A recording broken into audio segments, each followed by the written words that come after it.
Bom dia, Carol. Bom dia.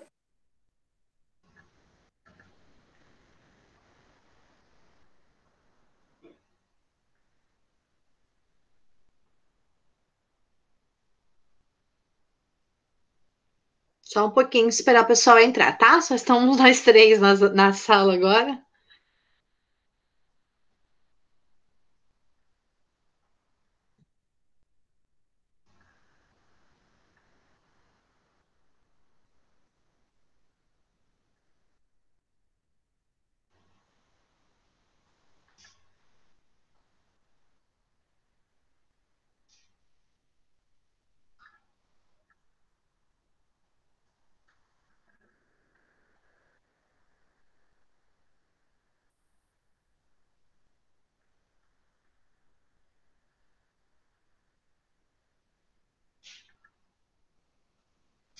O Maico tá entrando agora. O pessoal acordou. Estavam tendo aula do quê?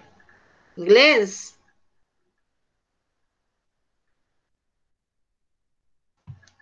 Era, meninas?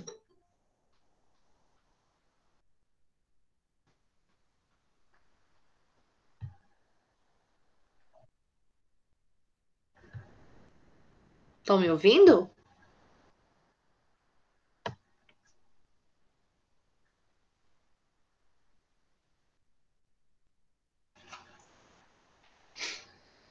Beleza, então, né? Só esperar aceitar todo mundo aqui para a gente poder iniciar. Bom dia, né? Bom dia a todos e todas.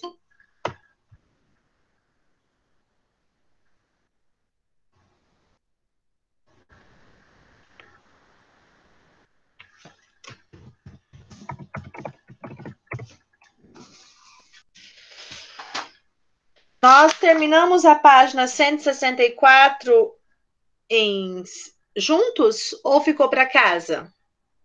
Conferem para a prof aí.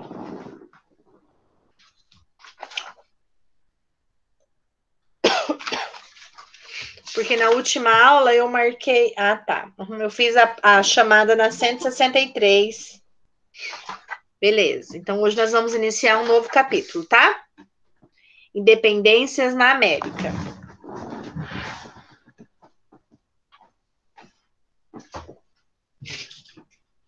Eu não tô ligando a câmera, tá, pessoal? Porque minha internet tá travando muito. Aí fica travando a minha imagem, tá?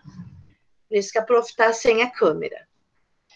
Vamos então falar sobre a independência na América? Nós temos na capa de abertura a imagem de alguns homens aqui, ó, e fala lá, independência dos Estados Unidos em 1776, só um pouquinho que eu vou aceitar o Mariana aqui. A Revolução Francesa, a expansão napoleônica a partir do final do século XVIII são acontecimentos que inspiraram diferentes grupos sociais das colônias espanholas na América a lutar pela independência e pela criação de novos estados. Esse é o tema do capítulo que você estudará agora. Nós temos lá Miguel Hidalgo, líder de manifestações populares que questionavam a separação de terras no território do atual México. Tupac Amaru II, líder de uma revolta das camadas menos favorecidas em 1780, que lutava contra as desigualdades coloniais no território do atual Peru. José de San Martín, principal líder das guerras de independência da região do Prata. José Maria Morelos reorganizou o movimento iniciado por Hidalgo, continuando a luta por terras. Bernardo, liderança no processo de independência do Chile. E Simão Bolívar, principal nome da independência do Equador, Colômbia, Venezuela e Panamá. Aí no Vasculhando Ideias, diz assim, você conhece as pessoas representadas nessas imagens? Já tinha ouvido falar alguma vez sobre esse pessoal aqui? Alguém já tinha ouvido falar? Já tinha algum conhecimento sobre esses personagens? Não, tudo muito novo, né? Você acha que essas pessoas foram as únicas responsáveis pelo processo que estudaremos? Explique. Na história, né, sempre eleva o nome de um único representante. Quando nós vamos estudar sobre a independência do Brasil, qual é o nome que se vem? Quando nós falamos de independência, qual que é o nome que flui automaticamente? Quando nós falamos de independência do Brasil? Alguém lembra? Pedro Álvares Cabral. Dom Pedro I. Pedro Álvares Cabral foi a descoberta, né, da América. Quando nós falamos de independência do Brasil, Dom Pedro I, tá? Então, assim, sabemos que ele... mas faz parte. Sabemos que ele não trabalhou sozinho no processo, né? Mas é um nome de um único ser que a história, né, faz uma representação muito grande. Por isso, o nome dos outros participantes não vem, né, estampados em livros, em internet, enfim. Só quando nós estudamos muito a fundo, né, o processo da independência que a gente conhece outros participantes. Mas na história, ela é muito comum ocorrer isso, elevar o nome sempre de um líder, né, para ficar representando aquele acontecimento, tá? Em sua opinião, por que diferentes grupos da América Espanhola tinham interesse em lutar pela independência? Por que vocês acham que vários grupos da América Espanhola chegou um determinado momento que eles queriam lutar pela independência?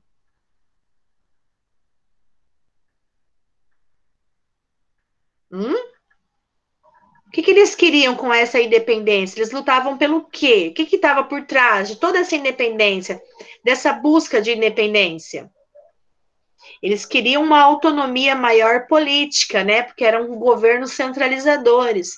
A maioria desses países sofria com governos centralizadores, onde a distribuição econômica, social, né, não era muito igualitária, e nem as questões políticas, as pessoas ficavam afastadas, todos aqueles contextos.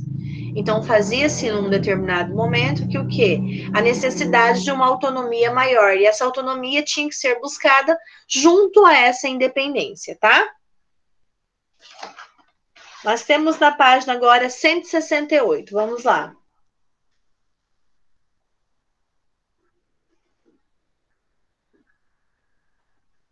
Cento e 168. Ponto de partida.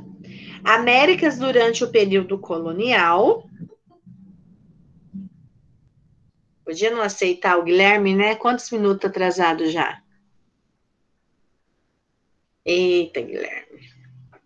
E depois, primeiras independências americanas. O que vocês observam de modificação entre o mapa número 1 e o mapa número 2? Comentem com a prof aí. Podem liberar o microfone, comentar. O que vocês conseguem observar de modificação? As terras, tipo, quem é que tava nas terras, entendeu? Sei lá como explica. Aumento de territórios, né? Uhum. E a inclusão de alguns territórios que no primeiro mapa não tem, mas no segundo eles já conseguem aparecer, certo? Uhum. Autonomia, né, de alguns países. Surgiram países e outros ganharam autonomia. Isso mesmo, Isa. Aí na número 1, tá pedindo só pra gente, vamos só comentar, tá? Identificar o tema. Vamos fazer uma ligação. Essa número 1. Quais são os temas dos mapas representados? Representa o período colonial e representa as primeiras independências. Então, peguem o número 1 e façam só a ligação no título dos mapas. Liguem aí, pega um lápis de cor para vocês ligarem. Ou com caneta, lápis, enfim. Façam uma ligação aí.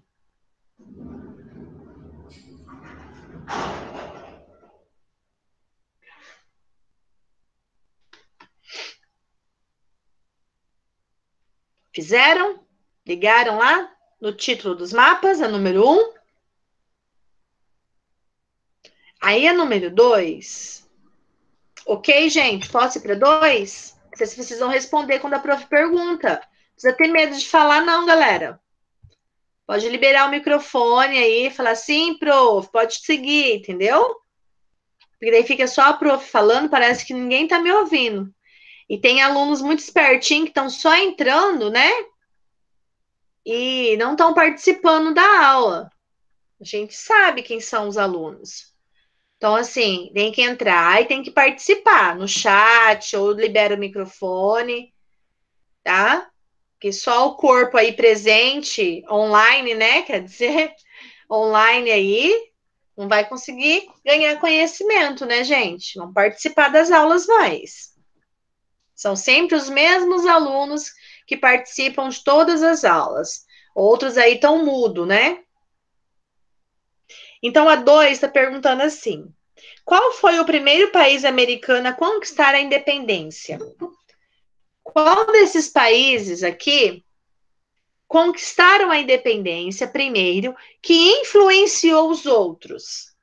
Qual foi o país que aparece no segundo mapa? Ele não está no período colonial. Ele só apresenta no mapa número 2 sobre as primeiras independências. Mas ele acaba influenciando outros países. Qual foi esse país?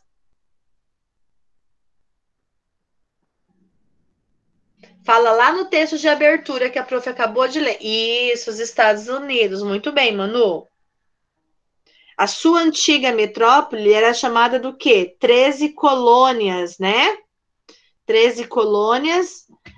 Tá tão pequenininho no meu mapa aqui. E Louisiana.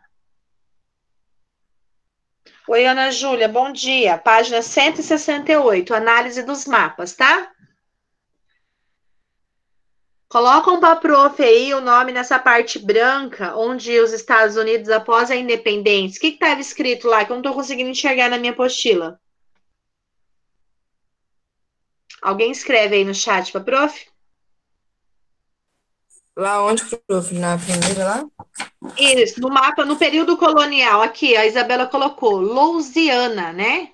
Louisiana. Uhum.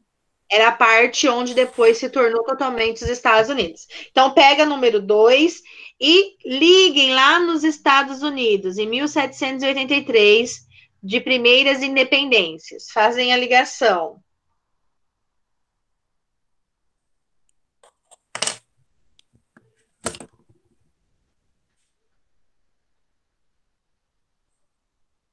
Pronto, prof. Ok. Depois está perguntando a número 3, qual foi o segundo país a se tornar independente? E qual que era a sua metrópole? Nós estudamos no capítulo anterior sobre o Haiti, não estudamos?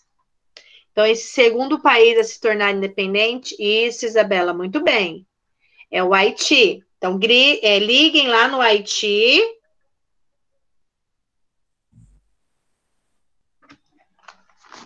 Liguem a número 3 no Haiti, no mapa número 2. Uhum. Antes, as suas metrópoles eram chamadas de capitania geral, né? Que era a França, lembra?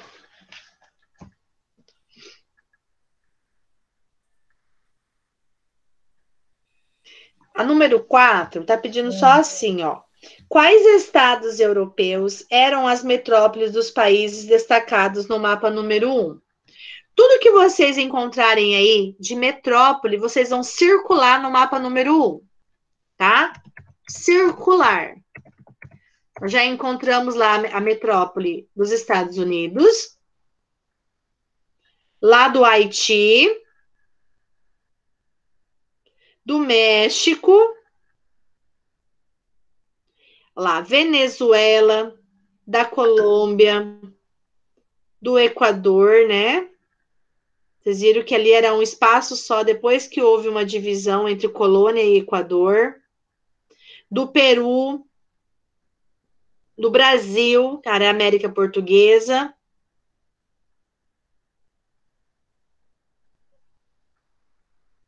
Depois vocês vão colocar ali, ó, do Reino Unido, do Rio do Prata, que vai entrar Bolívia, Paraguai, Uruguai e Argentina. Era uma única metrópole só, depois se subdividiram em diversos países. E do Chile, que era a Capitania Geral do Chile. Acharam aí? Circulem todos esses nomes dessas metrópoles.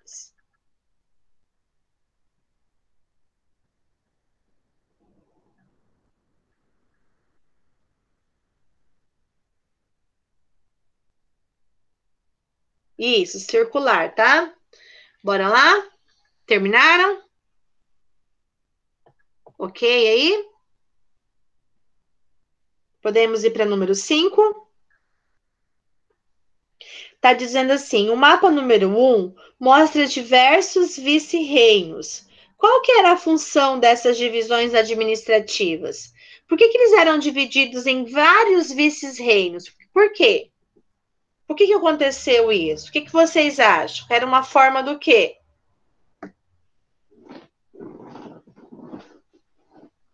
Por que não era um único reino só, mas ele era subdividido?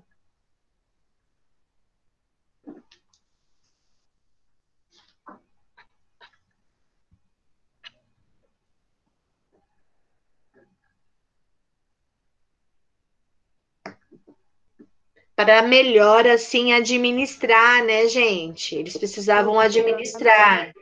Isso, tinha um governo central que comandava, só que ele não tinha essa autonomia para comandar tudo ao mesmo tempo. Então, ele precisava fazer essas subdivisões em vice-reinos para melhor e facilitar a sua administração, organizar, né, esses territórios, enfim.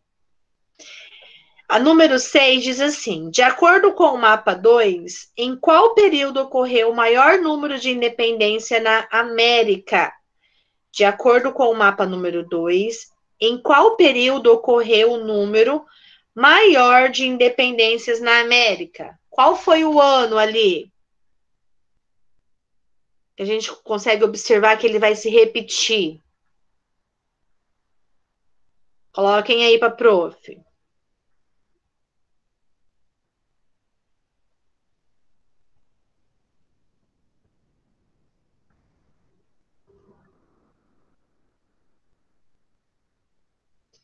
(1800), isso, de 1800 a 1830, né? Foi um período onde ocorreu mais, isso, de 1800 a 1830. Aí vocês respondem aí na número 6, tá? Colocam do ladinho lá de lápis.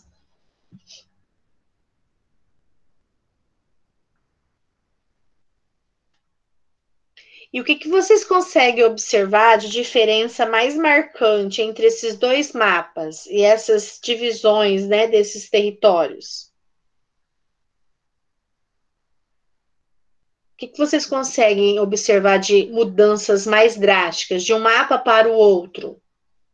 Fora essa independência, né? Que no mapa número 1 do período colonial, alguns territórios eram mais extensos, eram maiores. E com a independência, esses territórios se tornaram o quê? Né, se fragmentaram em um número menor. A gente pode observar lá sobre o vice-reino do Rio do Prata, aquela parte amarela ali. Isso, ficaram menor, ó, porque se dividiu entre Bolívia, Paraguai, Uruguai e Argentina. Alguns se tornaram maior, como os Estados Unidos, né?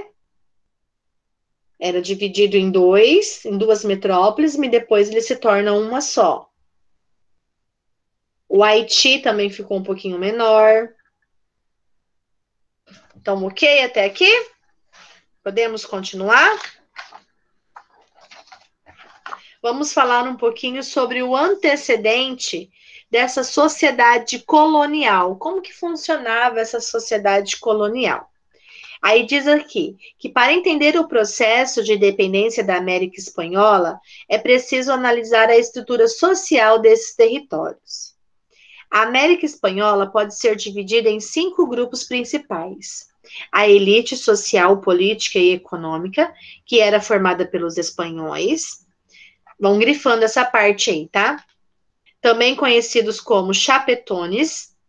Muitos deles eram enviados pela coroa espanhola com o objetivo de administrar o território colonial e garantir que as determinações régias fossem cumpridas pelos colonos. Por isso, eles ocupavam os principais cargos políticos e administrativos, como vice-rei, governador, enfim. Eles também assumiam os cargos eclesiásticos mais importantes da colônia. Abaixo, vamos pensar numa estrutura de pirâmide social. Tá bom, Camila? Abaixo, vamos pensar nas estruturas sociais. Abaixo dos chapetones estavam os crioulos, que eram descendentes de brancos. Vão grifando, tá? No chapetone, vocês têm que grifar da elite, tá? Espanhola, lá até chapetones. E agora dos crioulos, vocês vão grifar, que eram descendentes brancos de espanhóis, que nasceram na América, e eles não participavam dos principais cargos políticos e administrativos da América Espanhola, mas tinham grande influência sobre os cabildos, órgãos que cuidavam da administração municipal. Isso. Para grifar só onde se destaca de cada grupo social, tá, Isa? Quem eram os chapetônios? qual que era a função, e depois dos crioulos, quem eram esses crioulos e qual a sua função. Depois nós vamos falar sobre os mestiços, que eram trabalhadores livres, que não tinham direitos políticos ou privilégios econômicos, dependiam dos crioulos e desempenhavam tarefas variadas para sobreviver. Abaixo dos mestiços estavam os indígenas, que frequentemente trabalhavam em regimes de servidão, escravos, na exploração de metais ou nas grandes fazendas. Essa, então, era a base social da América Espanhola, tá? Espanhóis, conhecido como chapetões, crioulos, mestiços e indígenas. E a base da sociedade era formada por africanos escravizados. Nem todas as regiões da América Espanhola contavam com um grande número de africanos escravizados, já que a exploração desses indivíduos era mais comum em localidades onde não existia um número muito grande de indígenas, porque aonde tinha um grande número, né, um número maior de indígenas, eles eram escravizados e não os africanos. Aonde não tinha, então eles precisavam da mão de obra desses negros africanos, tá? Aí aqui na página 69 ainda nós temos uma ordem, né, uma estrutura social de cada camada que compõe essa sociedade. Na página 170, vai falar sobre uma revolta, um dos movimentos, tá? Que teve início no século XIX. Não foram os primeiros que tentaram promover a emancipação de regiões da América Espanhola. Nas últimas décadas do século XVIII, ocorreu uma grande revolta no vice-reino do Peru, que visava a emancipação política da região. Aí fala que esse movimento foi liderado por José Gabriel, também conhecido como Tupac Amaru.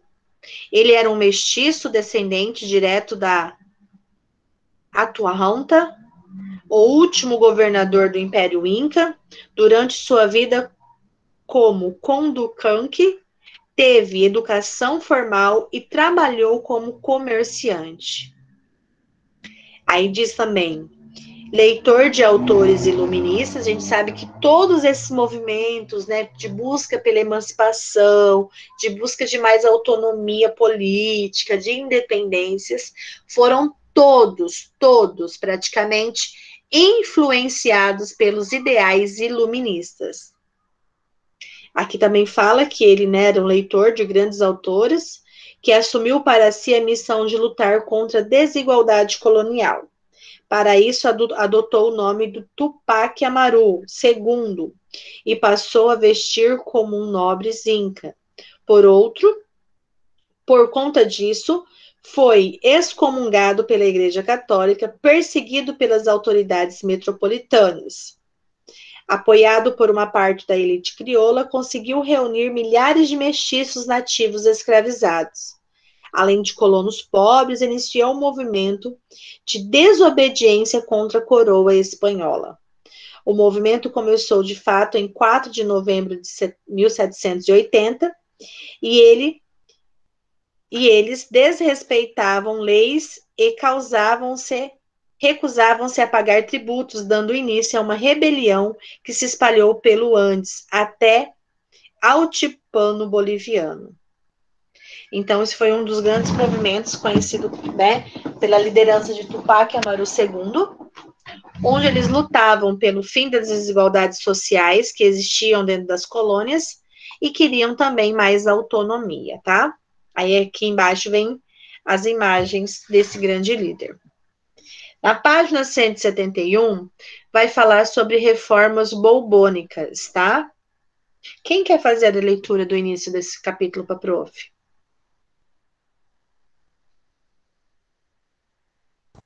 Pode ser? Pode. Qual a página? 171. Tá. Reformas borbônicas. Como vimos em capítulos anteriores, o movimento iluminista teve grande impacto na Europa e levou, em um primeiro momento, ao surgimento dos despostas esclarecidos. Enquanto em Portugal tivemos o Marquês de Pombal. Na Espanha, o conde de Anaca, com o apoio do rei Carlos III, em 1759 e 1788, promoveu as reformas borbônicas da família real da Casa de Borbon. O objetivo dessas reformas era modernizar o sistema administrativo e as atividades econômicas do Império Espanhol, tornando-o mais racional e eficiente, a fim de fortalecer o império e garantir que os chapetones tivessem maior controle sobre os crioulos, de forma semelhante ao que ocorreu no caso português. Na metrópole houve uma maior aproximadamente, aproxim, a Tá proximidade. cortando o áudio. Oi? Tá cortando o seu áudio. Mas pode continuar. Tá. Com os ideais iluministas. Na colônia, isso traduziu em um fortalecimento dos mecanismos administrativos e da autoridade dos funcionários enviados pelo rei para aumentar o controle sobre os colonos. Assim, houve uma maior intervenção da metrópole nos assuntos coloniais, que elevou os tributos e proibiu o comércio entre o vice-reino e a criação de manufaturas. Além disso, os jesuítas foram escravos do território colonial e a metrópole ampliou suas forças militares na colônia. Então, nós temos aqui que o grande objetivo, né, dessas reformas eram modernizar o sistema administrativo e as atividades econômicas do Império Espanhol, tornando-o mais racional e eficiente. E tentavam também fortalecer o império, né, garantindo que os chapetones tivessem maior controle sobre os crioulos. Grifem essa parte que está aí no segundo parágrafo desta página. O grande objetivo dessas reformas. Ok? Acharam aí? Vocês viram que todas elas baseadas em alguns ideais iluministas.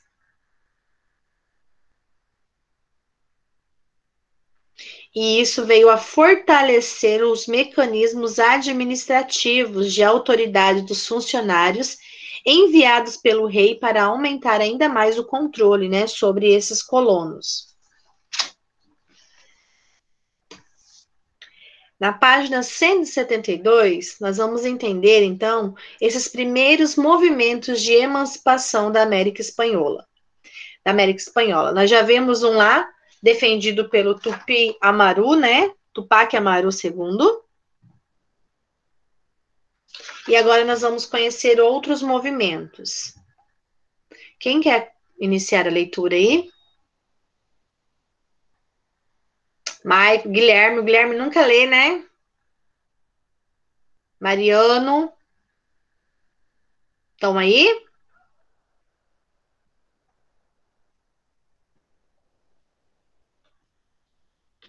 Eu leio, prof. Vai. É a vice-reino da nova Oi. Espanha. É Isabelle. Oi, gata. Saudades. Também. Vai, Mai. Os primeiros movimentos de emancipação. O primeiro movimento em direção à independência do México reuniu a religião católica e a tradição indígena. O padre Miguel Hidalgo, 1753-1811, que teve cargos de influência no alto clero mexicano, tornou-se pároco da pequena cidade de Dolores, atualmente chamada Dolores Hidalgo, em 1803, onde vivia uma grande população indígena. No novo cargo, mobilizou a população no local para que se rebelasse contra os espanhóis e os donos das grandes fazendas. Muito bem. Quem quer fazer o segundo parágrafo? Bora lá. Manu?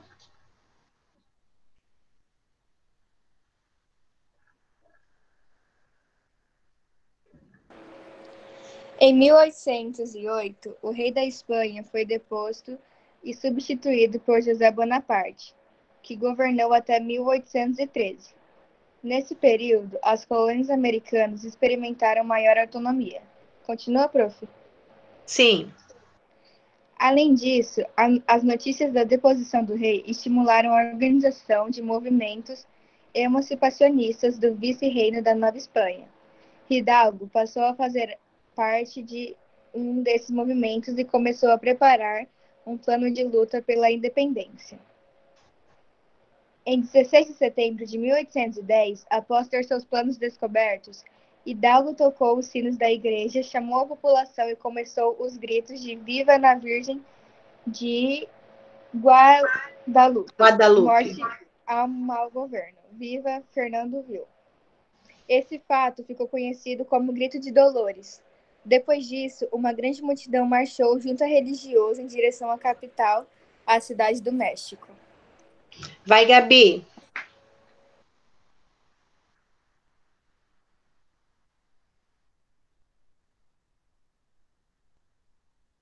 Gabi?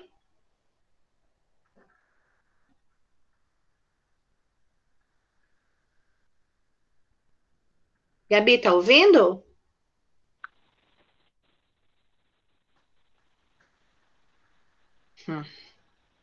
Guilherme, tá... Prof, Oi.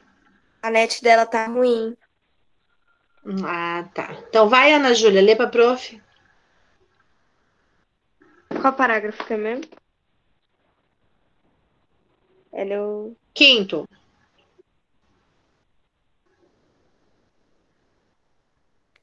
No início de 1811, após avançarem consideravelmente, foram emboscados e Hidalgo foi preso. Ele foi julgado pela Inquisição, considerado culpado e condenado à morte. Sua cabeça foi exposta publicamente com advertência e a dos outros rebeldes.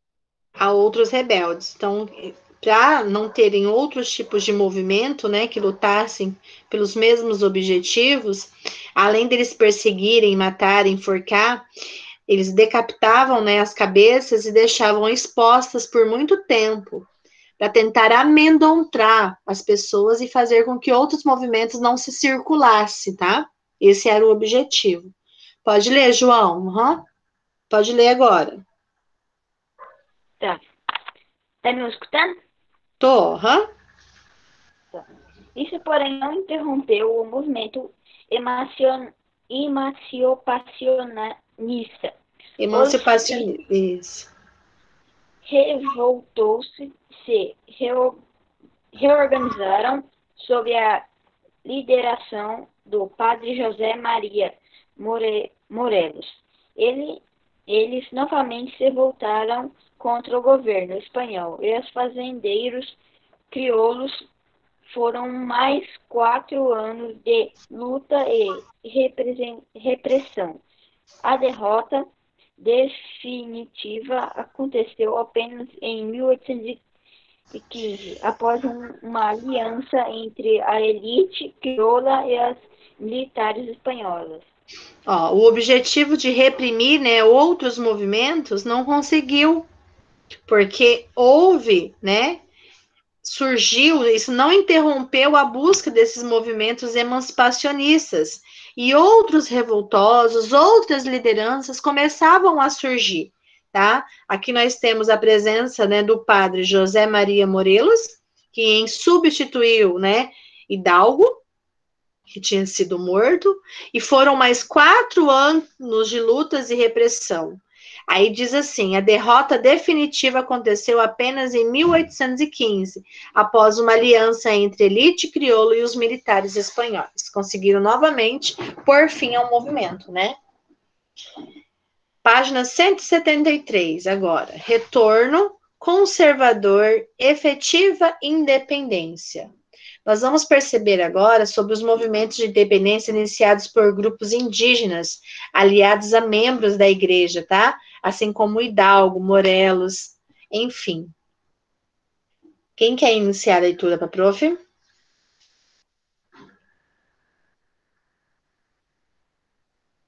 Carol, quer ler? Gente, nós estamos em 15 alunos na sala.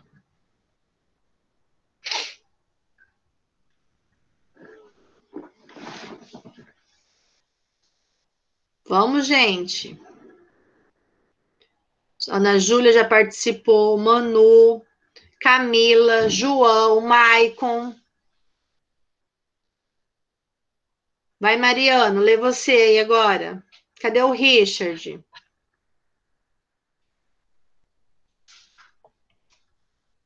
Iago. Eu. Vai lá, lê para prof, então. A elite mexicana, assim como as elites locais de toda a América, buscava manter a autonomia conquistada durante a ocupação napoleônica da Espanha, mas sem defender uma ruptura definitiva com a Espanha, pois temia que a independência abrisse caminho para reformas sociais mais amplas e não desejava ceder espaço aos marginalizados, como indígenas, negros e mestiços. Lê mais um parágrafo. Ainda assim, as tensões políticas internas e externas se mantiveram vivas. Com a restauração de Fernando VII ao trono, em 1813, os colonos tinham a expectativa de que o rei concedesse mais autonomia aos territórios coloniais. No entanto, ele se mostrou pouco liberal e concentrou novamente os poderes em si. Com isso, as liberdades alcançadas anteriormente foram limitadas. Tá. Vocês viram ali que com os movimentos, né, buscavam se manter a autonomia conquistada durante a ocupação napoleônica da Espanha, mas sem defender uma ruptura definitiva. O que a Espanha temia com todos esses tipos de movimento? Ela temia que a independência abrisse caminho para reformas sociais mais amplas, né? E não desejava ceder espaços aos marginalizados, como indígenas, negros e mestiços, assim considerados pessoas que não faziam parte de uma sociedade, não estavam aptos, né, a participar das decisões da sociedade. Aí diz assim: por isso as elites locais começaram a defender projetos emancipacionistas. Os fatos de se aceleraram a partir de 1820, quando teve início uma revolta liberal na Espanha, a qual impôs uma constituição ao rei de modos semelhantes a outras revoltas liberais que ocorreram na Europa após o movimento da Revolução Francesa. Isso fez crescer o movimento por independência no México, dessa vez com participação ativa dos proprietários de terras, que passaram a liderar as mobilizações. Então, alguns países já estavam se tornando totalmente independentes. As tropas independentistas foram lideradas pelo general Agustín Iturbide e derrotaram as forças espanholas. Em 1821, o México então conquistou a sua independência. Em 1823, Iturbide foi coroado rei como o nome Agustín I. Aí aqui nós temos um textinho que vai falar sobre a Virgem de Guadalupe, tá? Mas vamos lá na página 174, Diálogo com o Presente. Próxima você já continua, tá, Isa? Independência mexicana. Sobre este contexto, Diego Rivera é um importante artista mexicano. Em sua vida, elaborou diversas representações da história da sociedade desse país. Uma das formas que ele utilizou para representar esse tema foi a produção de grandes pinturas murais. Observe a imagem a seguir, depois responda. Nós vamos precisar do caderno, tá? Vocês precisam agora pegar o caderno de vocês. Bora lá? Peguem o caderno, quando tiver tudo certo, nós iniciamos. Não precisa copiar as perguntas. Quando vocês estiverem com o caderno pronto aí, vocês já me avisam que a prof pega, dá continuidade.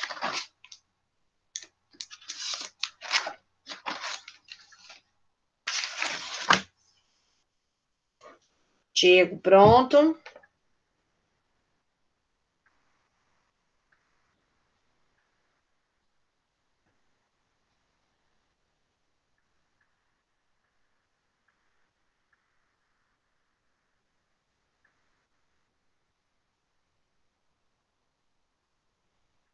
Pronto, pessoal?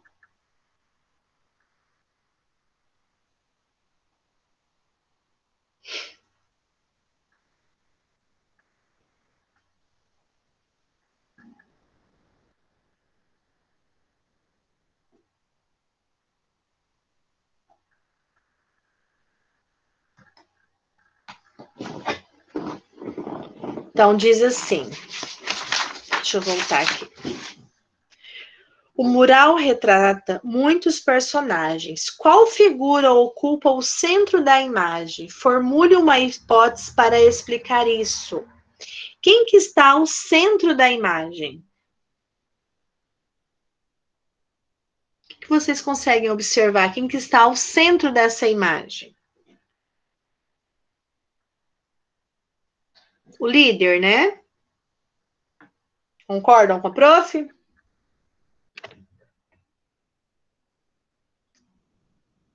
Tem que mandar um recadinho no grupo dos pais hoje, hein? Pedir para vocês participarem mais das aulas. Sempre os mesmos alunos só, gente.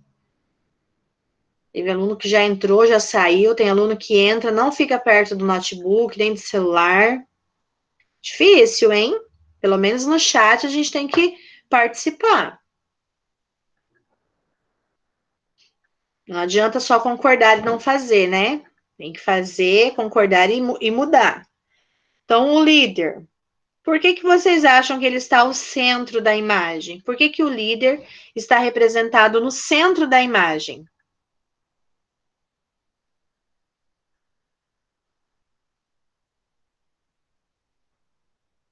Por que vocês acham que ele está ao centro? Como, Camila? Por ser uma pessoa importante.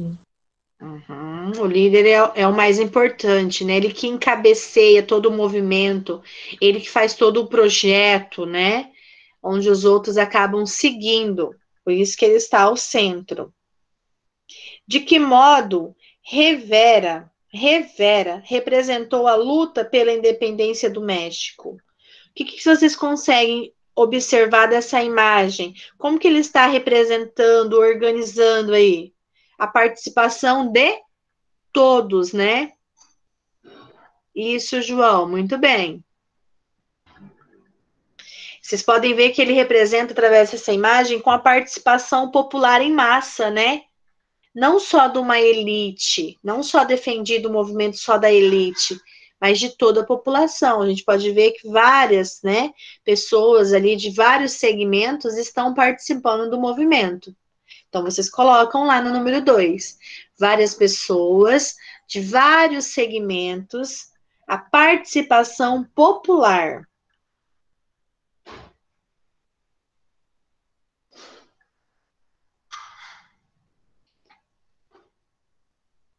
Está pedindo para a gente debater. Qual que é a importância do movimento onde ela engloba todos os setores da sociedade? Onde ela não engloba somente a elite, somente políticos, somente grupos religiosos, né?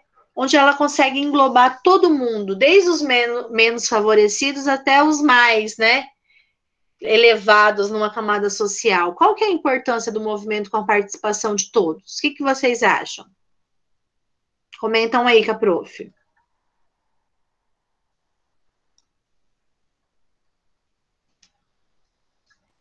Acho que para expressar suas dúvidas e suas opiniões, para. Não sei, acho. Isso, expressar opiniões, né? E a partir desse momento levantar, né, todas as ideias do que a população mais necessita, né? O que você acha, Richard, sobre? Comenta aí para a prof. Da importância de englobar todos os setores de uma sociedade num movimento.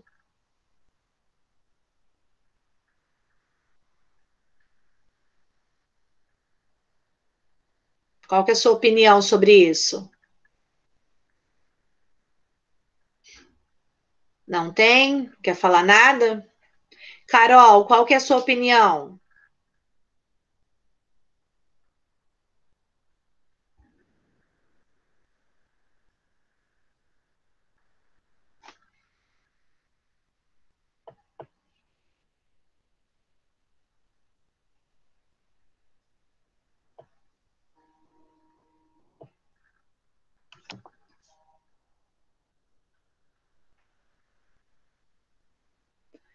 Bora, Maria Eduarda, tá aí?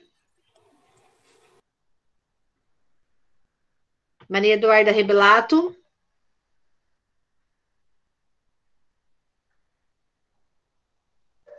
Qual que é a sua opinião, Maria Eduarda, de todos participarem do movimento, onde engloba todos os setores da sociedade?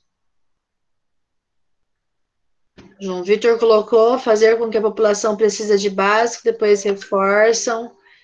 Eles começam a entender, né, João, todas as necessidades de todos os grupos também.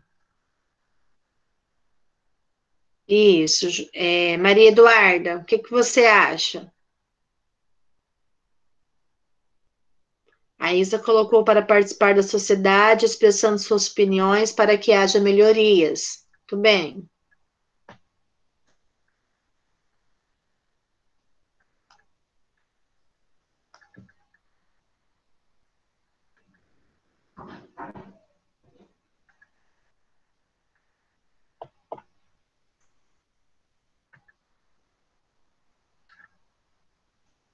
Vamos, gente. Mariano. A Carol colocou que melhora a política com todos, dentro da política, sim, como estudamos em filosofia, isso, porque vai ter a participação, né? Vai englobar as ideias de todos. Muito bem, Carol. A Manu colocou que cada um deve ter alguma ideia e como a sociedade podemos ter ideia de um todo. Não, tá bom. Quando a gente consegue escutar todos os segmentos da sociedade, nós temos uma ideia, né, do que realmente eles precisam, quais são as suas necessidades, suas autonomias, né, o que que eles pensam, porque a sociedade não é composta não só por grupo A, por grupo B, né, mas por todo um segmento.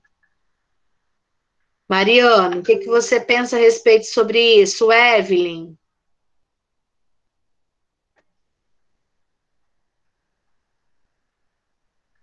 Então aí, o Guilherme Monteiro já saiu, né? Não, diz que tá aqui na sala. Que eu acho muito difícil. Não tá, não. Vamos, meninos, exponha a opinião de vocês no chat. Vai, Mariano, o que que você acha dessa representação de todos os segmentos da sociedade no movimento?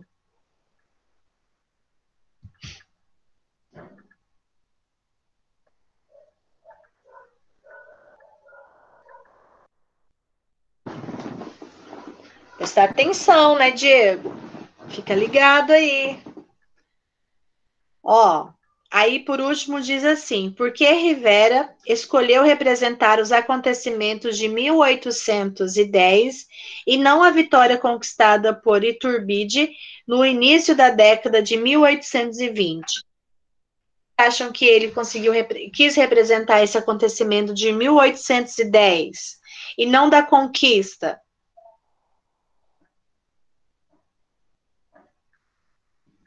Lembra lá que a luta de Hidalgo, né, que foi totalmente perseguida depois de Morelos, foram símbolos, né, da independência do México. Através desses dois movimentos que se iniciaram, conseguiu desfrutar, né, conseguiram conquistar a sua independência.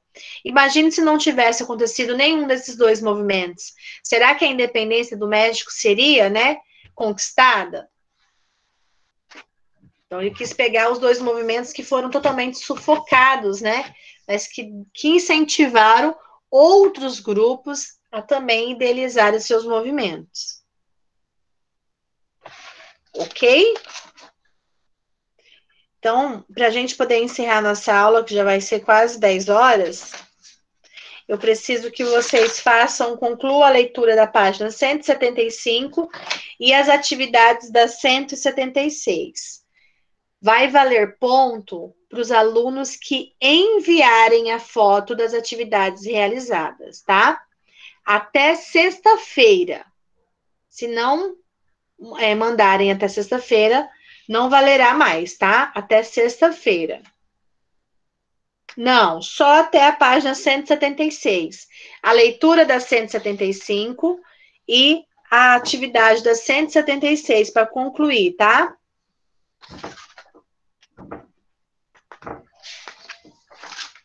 Ok? Aí nós damos continuidade na próxima aula sobre o bolivarianismo. Bolivarianismo. Ok? Deixa eu fazer a chamada, então, rapidão. Vou mandando um oi para a prof quando eu vou chamando aqui o nome, tá? Quem colocou ali? A Mariana chegou a responder, né, Mariana? Peraí, deixa eu ler aqui. Eu acho que a sociedade deve sempre estar em movimento, pois assim conseguimos as melhorias que precisamos. Muito bem. E a participação de todos, né? De todas as camadas. Bora lá. Deixa eu fazer a chamada de vocês aqui. Vou seguir a ordem que está aparecendo no chat para mim. Ana Júlia. Aí pode ir saindo, tá? Eu vou chamando, vocês vão dando oi e vão saindo. André Ronaldo.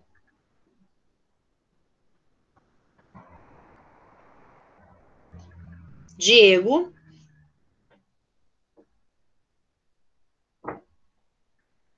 Gabi.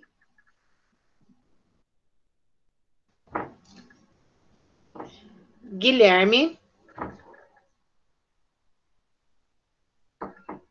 Ele não está, ó. Ele entrou, mas ele não responde. Eita, Guilherme. Vai ficar com falta. Iago.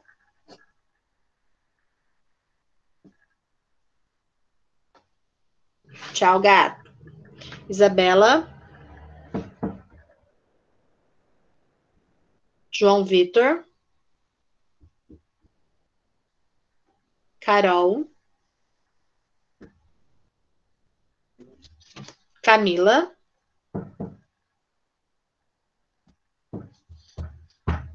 Para, Ana Júlia, de bater. Manu. Maria Eduarda.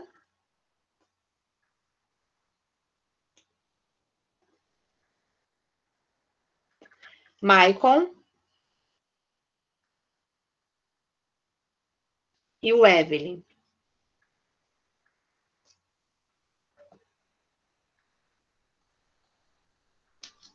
Mariano. Tchau, gente.